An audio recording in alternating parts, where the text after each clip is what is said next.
This is A to Z with Mark Zinno, part of Locked On Sports Atlanta, and it starts now.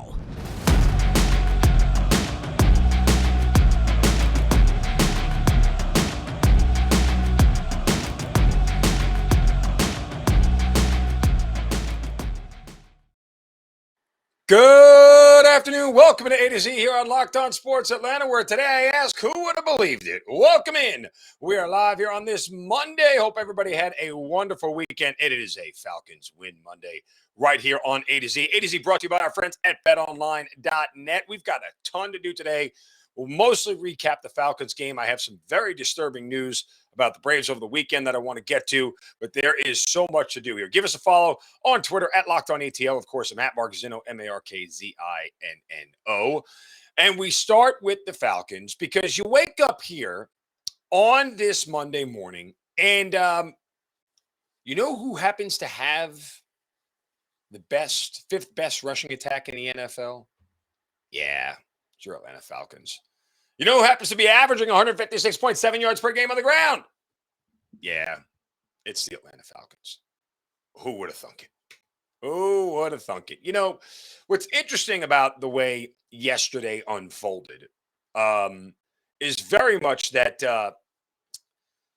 it's a game that statistically they probably should have lost, right? I mean, objectively, if you just sort of run down the list here, okay? Look at the areas the Seahawks are better in. They converted more third downs. They had more yards. They had more passing yards. They had fewer turnovers. They held onto the ball longer. Like, these are areas and metrics in a game that when you lose in those categories, when you convert fewer third downs, when you have more turnovers, when you have less sacks, these are areas that usually will show you consistently that you're not on the right side of winning those games. So why did the Falcons win yesterday? Well, it's the rushing attack, guys. Because you know what happens in the second half of a game when you take a lead and you are able to run the football? Guess what happens? Yeah, you can drive the tempo and the pace of the game down and grind the other team into submission. I mean, think about this. Think about this. Because of the way the Falcons were able to run the ball, you know how many times the Seahawks touched the ball in the second half? Three stinking drives in the second half. One resulted in a field goal.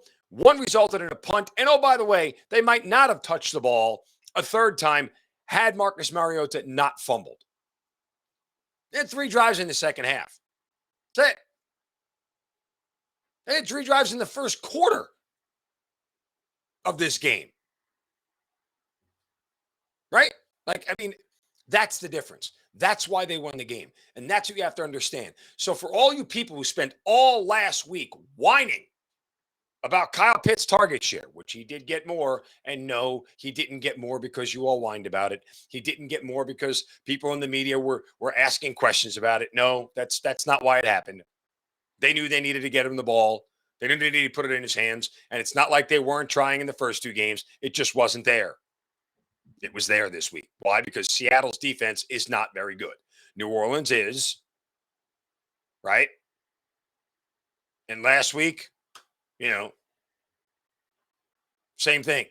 You're facing better defenses than what you were facing in Seattle. So, yeah, all this stuff that played out for a reason. And it worked. And this is the kind of game plan. You talk so much about wanting to change the culture. Yesterday was a culture-changing game if they can continue to duplicate it. I don't care who's on the other side of the field. If you can run the ball with this measure of success, you will be in almost every single game, period. As long as your defense doesn't give up 21 quick points, then you have to stop running the ball immediately. Guess what? You're in the game. You are 100% going to be in the game. And I know today many of my colleagues in the media will focus on the passing game and they'll focus on Kyle Pitts because they don't know what they're looking at. But that's neither here nor there. I'm telling you, watching that game yesterday And the way they ran the football is the reason why they can be competitive. It's why they were competitive in week 1. It's why they got back into the game, were competitive in week 2. It's why they won a game statistically they shouldn't have yesterday. Running the football, especially when you are a team that doesn't have a high-level quarterback, is so critical. So critical.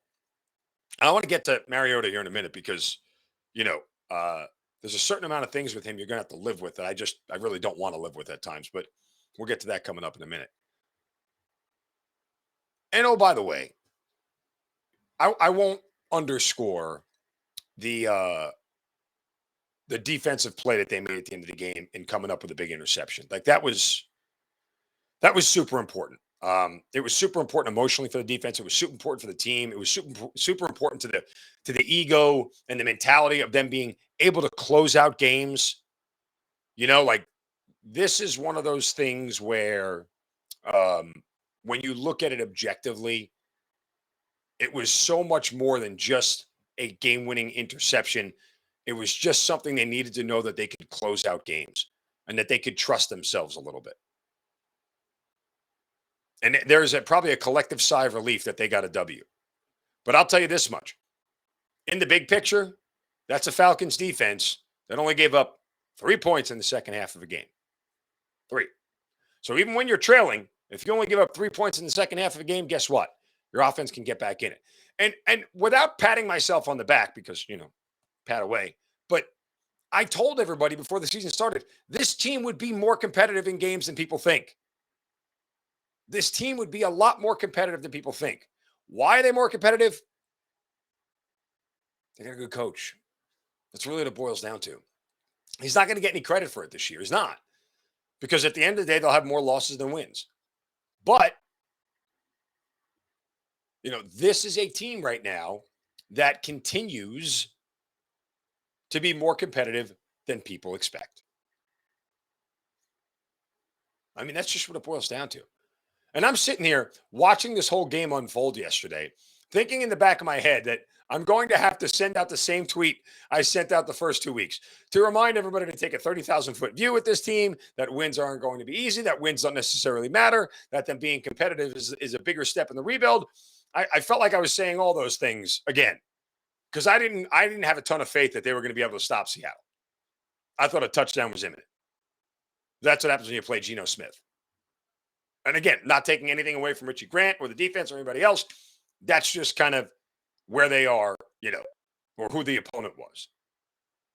So Falcons get a big win. It feels like a big win. It feels like a relief win and one that they absolutely needed. But don't underscore for a single second, guys, what it means to be able to run the ball this effectively. I mean, honestly, it's one of those things where when you are this kind of running football team, dare I say it, you got a shot to be a playoff team. If you look at the top 10 rushing teams every year, 8 or 9 of them are playoff teams. They just are. Because running the football is so critical to winning football games. Yeah, it's a passing league, and that's what everybody looks at. But guess what? Running the football is tried, tested, and true, and as old as the day is long. If you do it well, you're going to be able to win. There's that. All right, coming up here in a moment, you're going to have to learn to live with this. I don't want to live with it, and I don't think anybody should live with it, but it is what it is. First, a word from our friends at betonline.net, your fastest and easiest way to check in on all of your sports betting needs. Find your favorite sports and events at the #1 online source for odds, lines, and games.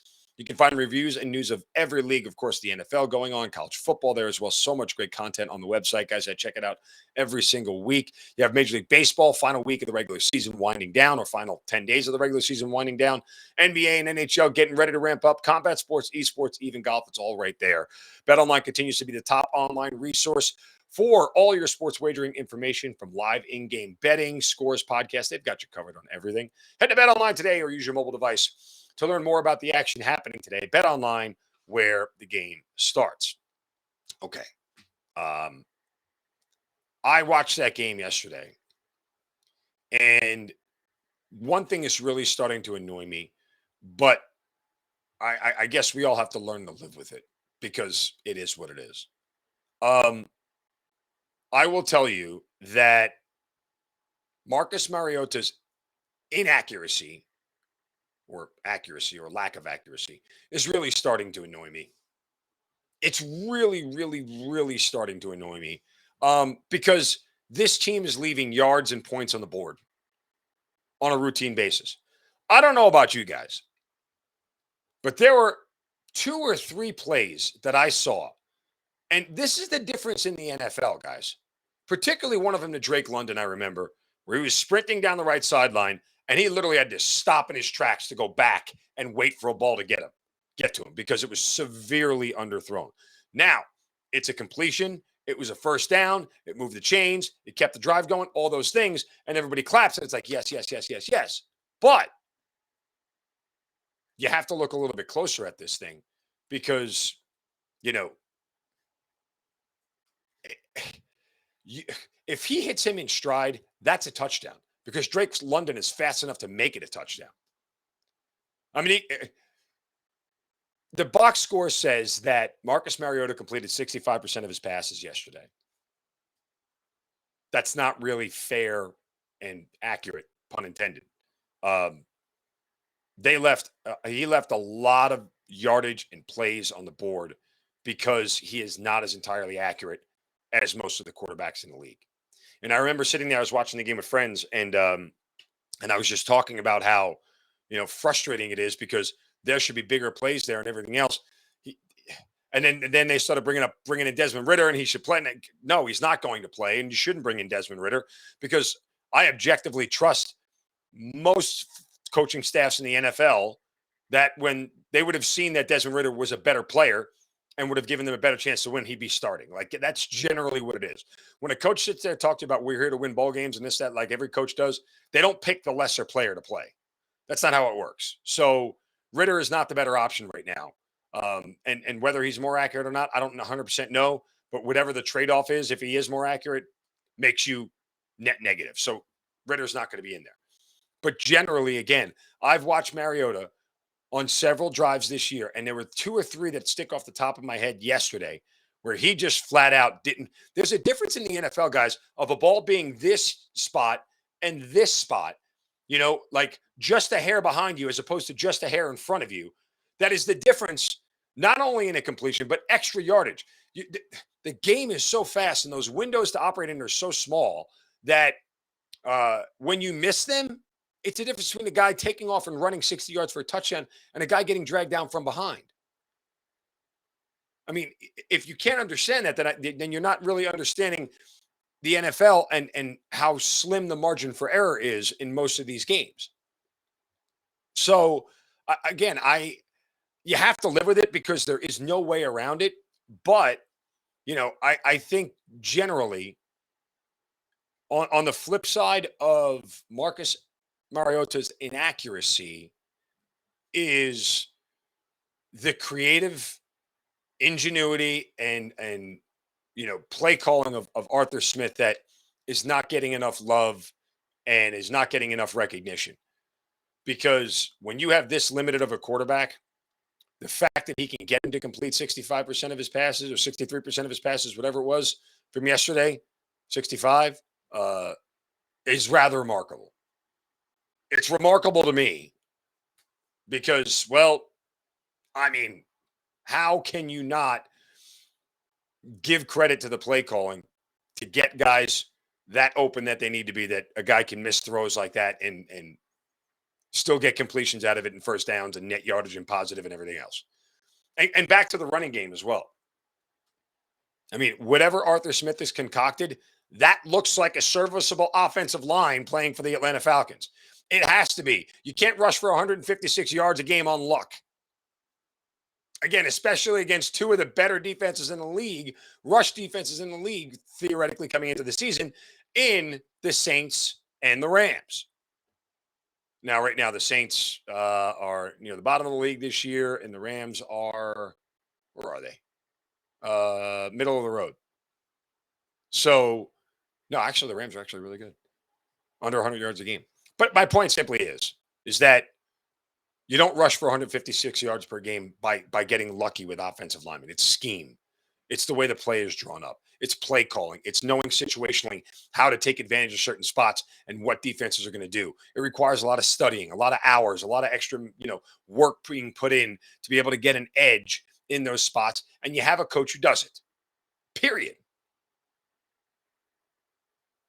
Because when I go out to speak with Arthur Smith at the Monday press conference, that's the first thing I'm going to ask him. You didn't get better on the offensive line in the offseason, so why are you able to run the ball so well? Scheme.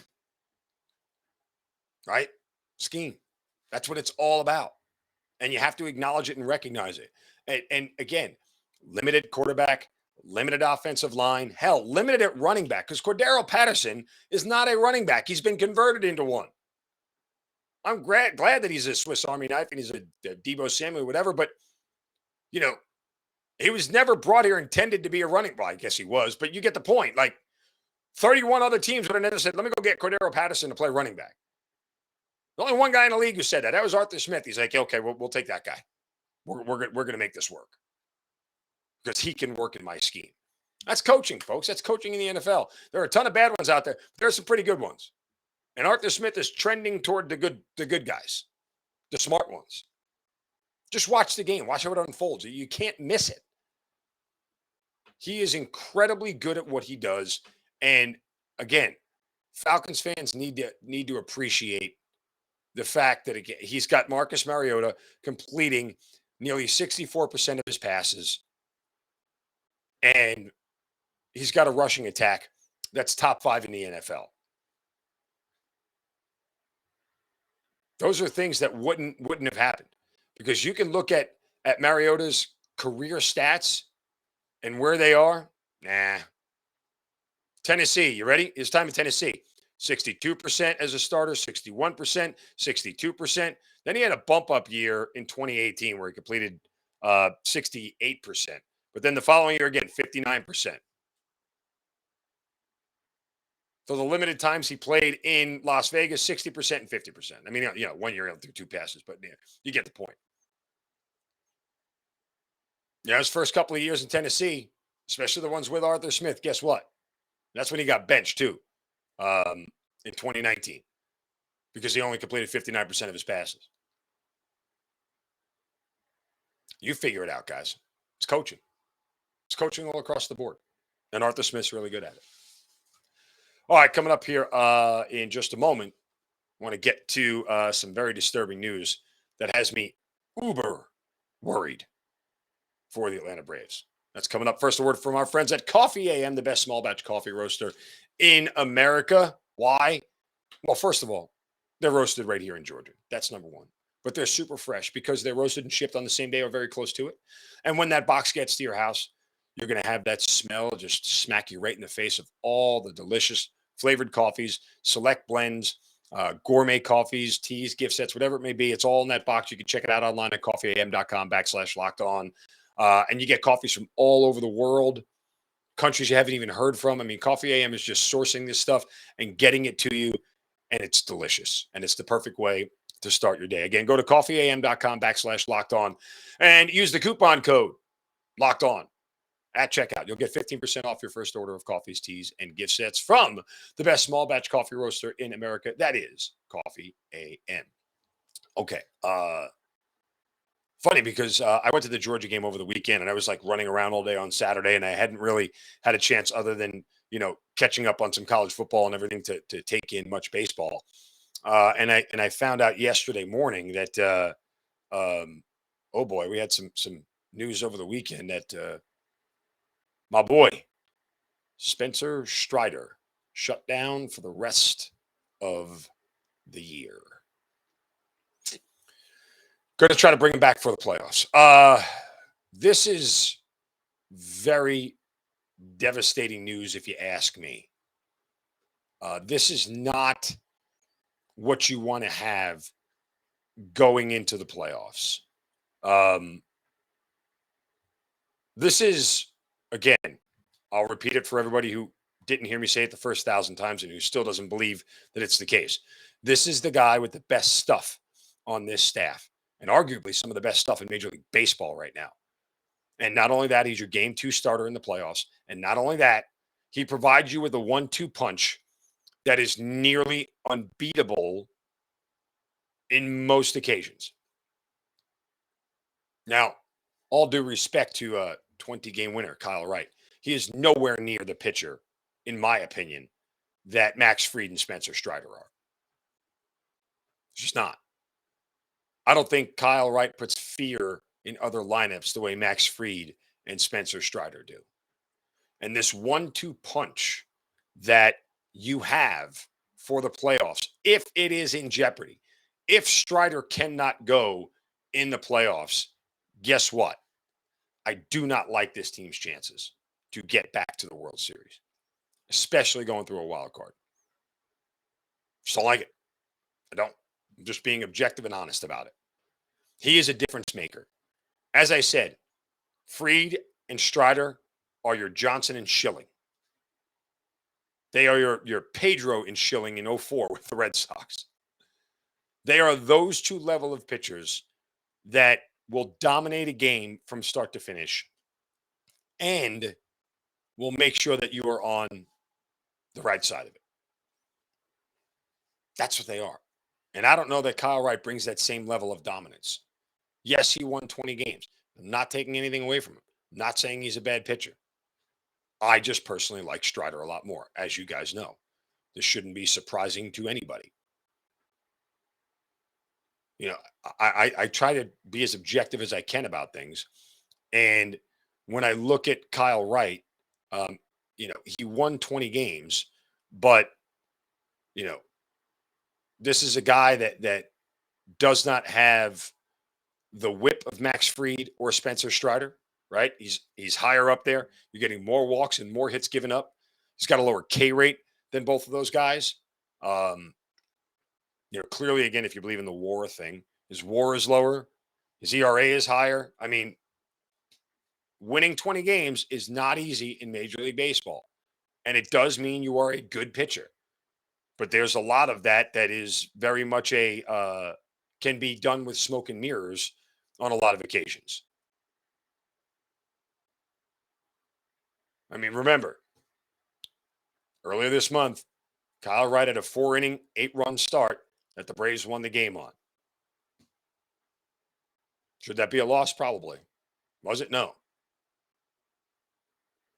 I mean, Kyle Wright's been good over the course of the long season, and he's pitched really well. I just don't think he's as dominant as Strider or Fried for that matter. And going into the postseason, it's a problem for me.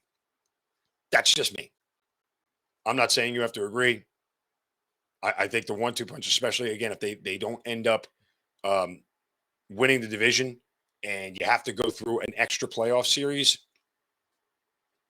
once you start getting deeper into starts, you know, you start to look at or deeper into the playoffs and more starts you make, there's a bigger room for error. And I think night in, night out, Max Fried will dominate on more starts than Kyle Wright, and so will Spencer Strider. So Braves have a chance to gain a half game, get within one as they take on the Nationals. Bryce Elder going to go tonight as he continues to fill in for what do you call it? For the not so put together Brave staff after the top three. And Atlanta doesn't even have a starter decided. Odorizzi's been an absolute gross. And so they may have to figure out what they're going to do because they can't put him on the mound as they go forward. So, and the Mets series looming Friday, Saturday, Sunday. We'll see how it all shakes out. But my guess is that, and the Mets open up a series with the Marlins tomorrow at Citi Field. So they're off today. And again, then we'll get 3 straight games. And we'll see you guys on Friday. But I think the Braves have an off day on Thursday. Is it only a 2-game series for the Mets? It might only be a 2-game series against the Marlins. That's what it is. It's a 2-game series. It's a short 2-gamer because they're off on Thursday as well. So both teams will have a rest day going into this series, on Friday. And my guess is probably the Mets still have a We'll see. All right, that'll do it for us here on A to Z on this Monday. We got a lot going on this week. We're going to dive more into one particular player on the Falcons who resembles a former Falcon that everybody loved. We're going to do that coming up later on this week. So we've got baseball to get to, plenty of NFL stuff. And oh, by the way, later this week, through 3 games, things I was dead wrong on in the NFL. We'll do that later on in the week as well. Stay with me and give us a follow on Twitter at Locked On ATL. Of course, I'm at Mark Zinno, MARKZINNO. Don't forget, Locked On ATL is on your Roku TV, on your Amazon Fire Stick. Check us out there. Subscribe to the YouTube channel. Give that thumbs up. We're free on YouTube and wherever you get your podcasts. You search Locked On Sports Atlanta. Appreciate you guys joining me here on this Monday. We will be back tomorrow for a Tuesday edition of A to Z. You guys have a wonderful day. Don't take any crap from anybody. See ya.